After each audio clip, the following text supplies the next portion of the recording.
ഇന്ന് രാത്രിയിൽ മഹത്വമുണ്ടാകട്ടെ. എല്ലാവർക്കും ക്രിസ്തുവിലെ സ്നേഹവും വന്ദനവും അറിയിക്കുന്നു. നമ്മൾ നിരന്തരം പഠിച്ചുകൊണ്ടിരിക്കുന്നത് കൊരിന്ത്യ ലേഖനത്തിൽ നിന്നാണ്. ആ ഭാഗത്തിലേക്ക് നമ്മുടെ ശ്രദ്ധ തിരിക്കാം. 1 കൊരിന്ത്യർക്ക് എഴുതിയ ലേഖനം 3-ാമത്തെ അധ്യായമാണ് നമ്മൾ വായിക്കുകയും പഠിക്കുകയും ചെയ്തുകൊണ്ടിരിക്കുന്നത്. അതിൽ കഴിഞ്ഞ ആഴ്ചയിൽ ചില ഭാഗങ്ങൾ ഞാൻ ആവർത്തിക്കേണ്ടി വന്നു. ആ ഭാഗങ്ങൾ ആവർത്തിച്ചു. ചില ഭാഗങ്ങൾ തുടർന്നും ആ ഭാഗങ്ങളെ ഒന്ന് ശ്രദ്ധിച്ചിട്ട് വരുന്നത് നന്നായിരിക്കും. ചിലപ്പോൾ ചില കാര്യങ്ങളെല്ലാം ആവർത്തിച്ച് നമ്മൾ കേൾക്കുകയും ചെയ്യുമ്പോൾ നമ്മുടെ ഹൃദയത്തിൽ അത് നിക്ഷേപമായി തീരുകയും നമ്മുടെ ജീവിതത്തിൽ അത് പ്രായോഗികമാക്കുവാനും കഴിയും. 4-ാമത്തെ വാക്യം നമുക്ക് വായിക്കാം. 3-4. ഒരുത്തൻ ഞാൻ പൗലോസിന്റെ പക്ഷക്കാരെന്നും മറ്റൊരുത്തൻ ഞാൻ അപ്പൊലോസിന്റെ പക്ഷക്കാരെന്നും പറയുമ്പോൾ നിങ്ങൾ സാധാരണ മനുഷ്യരല്ലയോ? ഇവിടെ അപ്പോസ്തലനായിരിക്കുന്ന പൗലോസ് ദൈവസഭയ്ക്ക് ലേഖനം എഴുതുമ്പോൾ പറയുന്നത് പക്ഷം എന്ത് ചെയ്യരുത്, പിടിക്കരുത്. ആരുടെ പക്ഷത്ത് നിൽക്കുന്ന ഒരു രീതി ദൈവസഭയ്ക്ക് യോഗ്യമല്ല എന്നുള്ളതാണ്. എന്ന് പറഞ്ഞാൽ നമുക്കറിയാം, കുടുംബപക്ഷമുണ്ട്, പിന്നെ സഭയിലെ പക്ഷമുണ്ട്, സമൂഹത്തിലെ പക്ഷമുണ്ട്. ഒരു എന്തിന്റെയും പക്ഷം എന്ത് ചെയ്തത് നമ്മൾ ഒരു കാരണവശാലും നിൽക്കാൻ പാടുള്ളതല്ല. ഇപ്പൊ നമുക്കറിയാം, നമ്മൾ ഏറ്റവും കൂടുതൽ സ്നേഹിക്കുന്നവരുടെ പക്ഷത്ത് നിൽക്കാൻ വേണ്ടിയിട്ട് ചിലപ്പോ ഒക്കെ ശ്രദ്ധിക്കാറുണ്ട്, അല്ലെ? അങ്ങനെ ഒരിക്കലും വരരുത്. തെറ്റ് ഏത് മനുഷ്യൻ ചെയ്തിരുന്നാലും തെറ്റ് തന്നെ എന്ന് പറയേണ്ടുന്ന ഒരു ആത്മീക നിലവാരം നമ്മുടെ ജീവിതത്തിൽ ഉണ്ടായിരിക്കും. തെറ്റ് തന്നെയാണ്. ആര് ചെയ്താലും, പാസ്റ്റർ ചെയ്തിരുന്നാലും പാസ്റ്റർ ചെയ്ത തെറ്റ്, അമ്മ ചെയ്തിരുന്നാൽ അമ്മ ചെയ്ത തെറ്റ്, അപ്പൻ ചെയ്താൽ അപ്പൻ ചെയ്ത തെറ്റ് എന്ന് പറയാനുള്ള ഒരു ആത്മീക ദൈവബന്ധം നമുക്കുണ്ടായിരിക്കും. നമുക്കറിയാം, ആരുടെയും പക്ഷം നിൽക്കരുത്. കാരണം അങ്ങനെ നിൽക്കുമ്പോൾ നമ്മൾ ആരായിത്തീരുന്നു? സാധാരണ മനുഷ്യരായിത്തീരുന്നു. ഡിനോമിനേഷൻ പക്ഷം, ഇങ്ങനെ ഒരു പക്ഷത്തും നമ്മൾ നിൽക്കാൻ പാടുള്ളവരല്ല. അങ്ങനെ വന്നാൽ നമ്മൾ നോർമൽ പേഴ്സൺ എന്നാണ് പറഞ്ഞിരിക്കുന്നത്. അപ്പോ നമ്മൾ സാധാരണ മനുഷ്യരായിരുന്ന നമ്മളെ കർത്താവ് വീണ്ടെടുത്തു, തന്റെ ആത്മാവിനെ തന്നിരിക്കുമ്പോൾ ഇനി നമ്മൾ നമ്മുടെ കാര്യങ്ങളെല്ലാം വിവേചിക്കേണ്ടതും പ്രവർത്തിക്കേണ്ട ദൈവപക്ഷത്ത് നിന്നുകൊണ്ടായിരിക്കണം. നമ്മൾ ഏത് പക്ഷത്താണ് നിൽക്കേണ്ടത്? കർത്താവായ യേശുവിന്റെയും ദൈവവചനത്തിന്റെയും പരിശുദ്ധാത്മാവിന്റെയും പക്ഷം നമ്മൾ ചേർന്ന് നിന്ന് മാത്രമേ ആ കാര്യങ്ങൾ ചെയ്യാവൂ. അതാണ് 4-ാമത്തെ വാക്യത്തിൽ നമ്മൾ വായിച്ചത്. 5-ാമത്തെ വാക്യം വായിച്ചാട്ടെ. പൗലോസ് ചോദിക്കുകയാണ്, അപ്പൊല്ലോസ് ആരാണ് ഈ അപ്പൊല്ലോസ്? അപ്പൊല്ലോസിന് എന്തെങ്കിലും പ്രത്യേകത ഉണ്ടോ എന്ന് പറഞ്ഞാൽ, അപ്പൊല്ലോസ് ശുശ്രൂഷക്കാരനാണ്. സഭയുടെ ഏറ്റവും പ്രധാനപ്പെട്ട മേഖലകൾ വഹിക്കുന്ന ഒരാളാണ് അപ്പൊല്ലോസ്. അപ്പൊ പൗലോസ് ചോദിക്കുകയാണ്, അപ്പൊല്ലോസ് ആര്? കാരണം അപ്പൊല്ലോസിന് വേണ്ടിയിട്ടല്ല നമ്മൾ. ഞാൻ അടുത്ത വാക്യങ്ങളിൽ അതിന്റെ സമാപനങ്ങളിലേക്ക് നമുക്ക് എത്താൻ കഴിയുമെങ്കിൽ ആ ഭാഗങ്ങൾ നമുക്ക് മനസ്സിലാക്കാൻ കഴിയും. കാരണം ഇതിന്റെ നിലവാരം നമ്മൾ എന്ത് ചെയ്യണം? മനസ്സിലാക്കണം. കഴിഞ്ഞ ദിവസം വെള്ളിയാഴ്ച ഞാൻ ശുശ്രൂഷിക്കുമ്പോൾ പറഞ്ഞു, എന്ന് കരുതി ഒരു മനുഷ്യനെയും കുഞ്ഞായിട്ട് കാണാൻ പാടുള്ളതല്ല. എന്തുകൊണ്ടാണ്? വിലയേറിയവരാണ് ഓരോ മനുഷ്യരെന്ന് കണ്ട് രക്ഷിക്കപ്പെട്ട ഓരോരുത്തരിലും പരിശുദ്ധാത്മാവിനെ ദൈവം കൊടുത്തിരിക്കുകയാണ്. അപ്പൊ പരിശുദ്ധാത്മാവ് പ്രാപിച്ച എല്ലാവരെയും ഒരുപോലെയുള്ള കണ്ണുകൾ കൊണ്ടും ഒരുപോലെ മാനിക്കണം. ശുശ്രൂഷകൻ ഒരു മാനം, വിശ്വാസിക്ക് ഒരു മാനം, അങ്ങനെ വരരുത്. എല്ലാവർക്കും തുല്യ മാനം കൊടുക്കാൻ വേണ്ടി നമുക്ക് കഴിയണം. ഇല്ലെങ്കിൽ അവിടെ പക്ഷം കാണിക്കുകയാണ്, അല്ലെ? ആദിമസഭയിൽ പ്രശ്നം ഉണ്ടാകാനുള്ള കാരണം തന്നെ എന്തായിരുന്നു? പക്ഷം പിടിക്കുന്നു, പക്ഷം നിൽക്കുന്നു. അങ്ങനെ ഒരു നില ഒരു കാരണവശാലും ഉണ്ടാകരുത്. അവരവർക്ക് ലഭ്യമാകേണ്ടുന്ന മാന്യത അവരവർക്ക് കൊടുത്തുകൊണ്ട് തന്നെ എല്ലാവരെയും ഒരുപോലെ കാണാനും ബഹുമാനിക്കാനും നമുക്ക് കഴിയണം. കേട്ടോ? അപ്പൊല്ലോസ് ആര്? അടുത്തത് പൗലോസ് ആര്? തങ്ങൾക്ക് കർത്താവ് നൽകിയതുപോലെ നിങ്ങൾ വിശ്വസിപ്പാൻ കാരണമായി തീർന്ന ശുശ്രൂഷകരത്രേ. ഈ ശുശ്രൂഷക്കാരിൽ ഒരു പ്രത്യേകതയും ഇല്ലെന്ന് പൗലോസ് തന്റെ ശുശ്രൂഷയെ മുൻനിർത്തി കാണിച്ചുകൊണ്ട് പൗലോസ് പറയുക.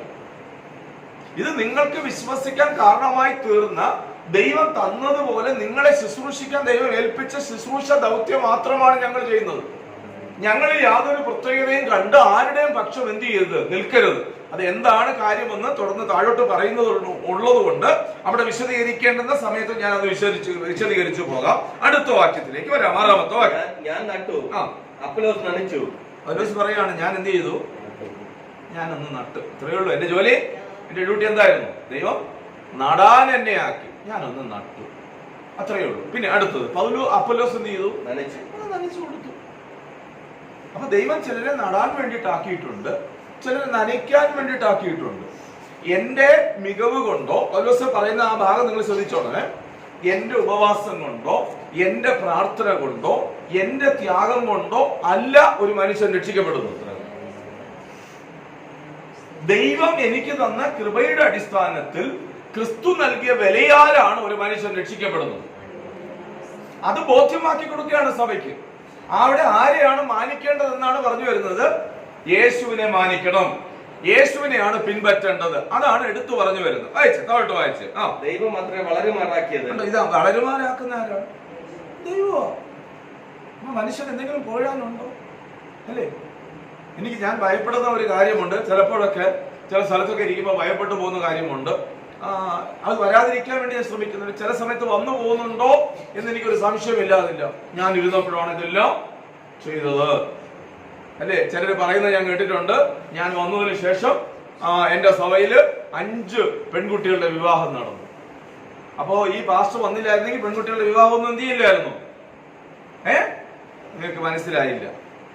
ഞാൻ വന്നുകൊണ്ട് 5 പെൺകുട്ടികളുടെ വിവാഹം നടന്നു. 3 വീടുകൾ വെച്ചു. 4 അടക്ക ശുശ്രൂഷയും കൂടെ നടത്തിയെന്ന് പറയാതിരുന്നത് ഭാഗ്യമായിട്ട്. എന്താ പറയുന്നതെന്നൊന്നും അറിഞ്ഞൂടെ. കാരണം അദ്ദേഹം വന്നത് കൊണ്ടാണ്, അല്ല ക്രിസ്തു വന്നത് കൊണ്ടാണ് മാറ്റം ഉണ്ടായത്. എന്തെങ്കിലും നടന്നെങ്കിൽ നമ്മൾ പോയത് കൊണ്ടല്ല, കർത്താവ് അവിടെ പോയത് കൊണ്ടാണ് നടന്നത്. അപ്പൊ അതിനെയാണ് പൗലോസ് പറയുന്നത്. കാരണം അവർക്ക് വില അധികമായിട്ട് കൽപ്പിക്കാൻ ഒന്നുമില്ല എന്നുള്ള കാര്യമാണ്. അവിടെ ആരെയാണ് ഉയർത്തി കാണിക്കുന്നത്? അപ്പൊ നമ്മൾ ആർക്ക് മഹത്വം കൊടുക്കണം? കർത്താവിന് മഹത്വം കൊടുക്കണം. ഇനി അടുത്ത വാക്യത്തിലേക്ക് വരാം. ആകയാൽ വളരുമാറാക്കുന്ന ദൈവമല്ലാതെ നടുന്നവനും നനയ്ക്കുന്നവനും ഏതുമില്ല. നടുന്നവനും നനയ്ക്കുന്നവനും ഒന്നുമില്ല. നടാനാക്കി നനയ്ക്കാനാക്കി അതിന് പ്രശംസിക്കാനോ പുകഴാനോ ഒന്നുമില്ല. നട്ടു നനച്ചു പോവുക, തീർന്നോ? സ്ഥലം വിടുക, കാലിയാക്കുക. കണ്ടോ? നടുന്നവനും നനയ്ക്കുന്നവനും ഏതുമില്ല. അടുത്ത വാക്യം. നടുന്നവനും നനയ്ക്കുന്നവനും ഒരുപോലെ ഓരോരുത്തൻ താന്റെ അധ്വാനത്തിന് ഒത്തവണ്ണം കൂലി കിട്ടും. നടുന്നവനും നനയ്ക്കുന്നവനും എന്ത് കിട്ടുന്നു? അവനവൻ ചെയ്യുന്നതിന് തക്കവണ്ണം ആരാ കൂലി കൊടുക്കുന്നത്? ദൈവം അവനവന് കൂലി കൊടുക്കും. നിശ്ചയമായിട്ട് ദൈവം കൂലി തരും. നടുന്നവന് നനയ്ക്കുന്നത് ഏതുമില്ല. നടുന്നവനും നനയ്ക്കുന്നവനും അവനവൻ ചെയ്യുന്ന പ്രവൃത്തിക്ക് തുല്യമായി ദൈവം എല്ലാവർക്കും കൂലി കൊടുക്കും. ഇനി അടുത്ത വാക്യത്തിലോട്ട് വരാം. ഞങ്ങൾ ദൈവത്തിന്റെ കൂട്ടുവേലക്കാർ. ഞങ്ങൾ ആരാണ്?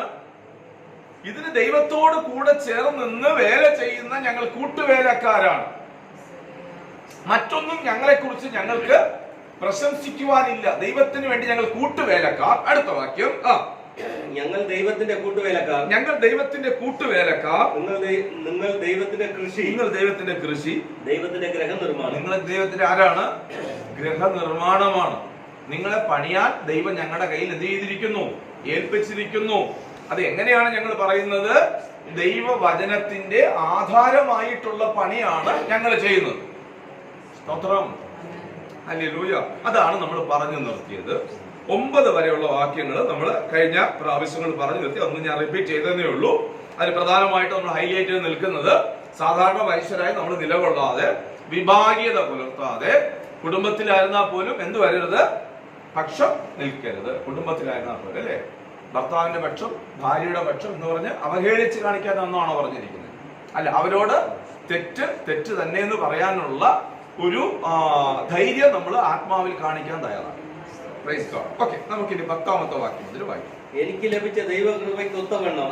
ഞാൻ എന്താ ചെയ്യുന്നത്? എനിക്ക് ലഭിച്ച ദൈവകൃപയ്ക്ക് ഒത്തവണ്ണം ഞാൻ ജ്ഞാനമുള്ള ഒരു പ്രധാന ശില്പിയായി അടിസ്ഥാനമിട്ടിരിക്കുന്നു. ഞാൻ എന്താ ചെയ്തിരിക്കുന്നത്?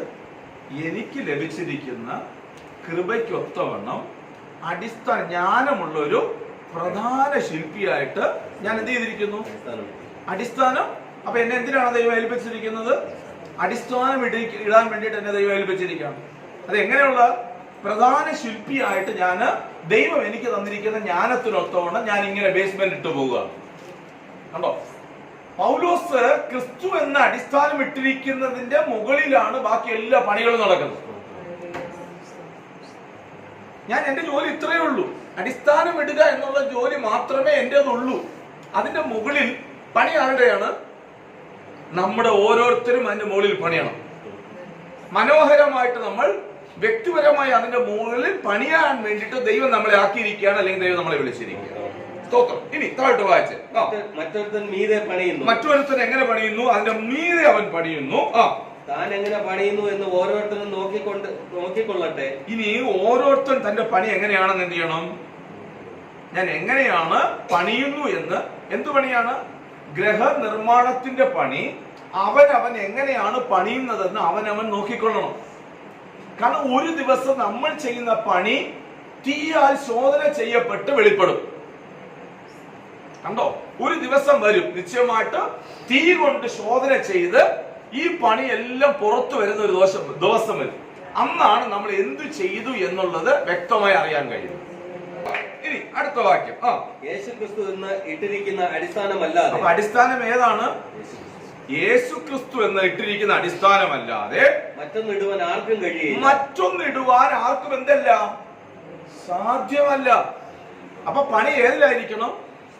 ക്രിസ്തു ഇട്ടിരിക്കുന്ന, ക്രിസ്തു വചനത്തിന്റെ, ക്രിസ്തു പറഞ്ഞിരിക്കുന്ന വാക്കുകളുടെ അടിസ്ഥാനത്തിലാണ് ഞാൻ പണിയുന്നതെന്ന് ഓരോരുത്തൻ തന്റെ ആത്മീക ജീവിതത്തെ അനുദിനം പരിശോധിച്ച് അതിന്റെ മേലായിരിക്കണം അവൻ പണിയേണ്ടത്. നോക്കണം. ഹല്ലേലൂയ. മത്തായി എഴുതിയ സുവിശേഷം അതിന്റെ 7-ാമത്തെ അധ്യായം 22 മുതലുള്ള വാക്യങ്ങളൊന്ന് വായിച്ച്. മത്തായി 7-ന്റെ 22 മുതലുള്ള വചനങ്ങൾ. മത്തായി 7:22. കർത്താവേ, കർത്താവേ, നിന്റെ നാമത്തിൽ ഞങ്ങൾ പ്രവചിക്കുകയും നിന്റെ നാമത്തിൽ ഭൂതങ്ങളെ പുറത്താക്കുകയും നിന്റെ നാമത്തിൽ വളരെ വീര്യപ്രവൃത്തികൾ പ്രവർത്തിക്കുകയും ചെയ്തില്ലയോ എന്ന് പലരും ആ നാളിൽ എന്നോട് പറയും. നോക്കിയേ, അപ്പോ അത്ഭുതങ്ങളല്ല പണികൾ, വീര്യപ്രവൃത്തികൾ അല്ല പണികൾ, ഭൂതങ്ങളെ പുറത്താക്കുന്നതല്ല പണികൾ.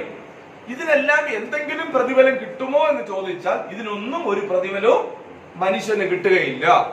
ഇത് ചെയ്തത് ആരാണ്? കർത്താവ് തന്നെയാണ് ചെയ്തത്. ഇത് ചെയ്യാൻ എന്നെ ഏൽപ്പിച്ചിരിക്കുന്നു. അല്ലെങ്കിൽ ഇത് ദൈവവചനത്തിന്റെ വിശ്വാസത്തിന് ആധാരമായിട്ടാണ് ഇവകളെല്ലാം സംഭവിക്കുന്നത്. ഹല്ലേലൂയ. കണ്ടോ? അന്നാളിൽ നിങ്ങൾ എന്നോട് പറയും. അടുത്ത വാക്യം വായിച്ചേ.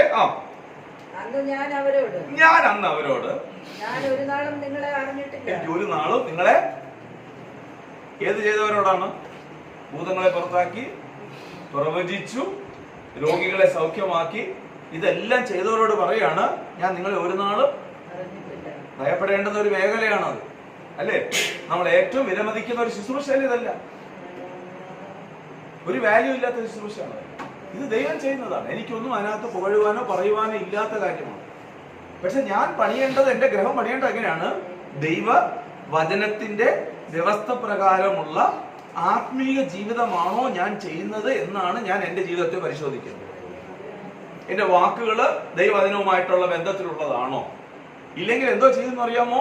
ഇതെല്ലാം തകർന്നു പോകും, ഇതെല്ലാം വീണു പോകും. വായിച്ചേ, തുടർന്ന് വായിച്ചേ, താഴോട്ട് വായിച്ചേ. അധർമ്മം പ്രവർത്തിക്കുന്നവരെ അവരെ വിളിച്ച പേരെന്തുവാ? പ്രവചിച്ചവരെ വിളിച്ച പേരെന്തുവാ? ഭൂതങ്ങളെ പുറത്താക്കിയവരെ വിളിച്ച പേരെന്തുവാ? രോഗികളെ സൗഖ്യമാക്കിയവരെ വിളിച്ച പേരെന്തുവാ? അവര് ധർമ്മം ചെയ്തില്ല, ദൈവിക നീതി അവരുടെ ജീവിതത്തിൽ കൊണ്ടുവന്നില്ല.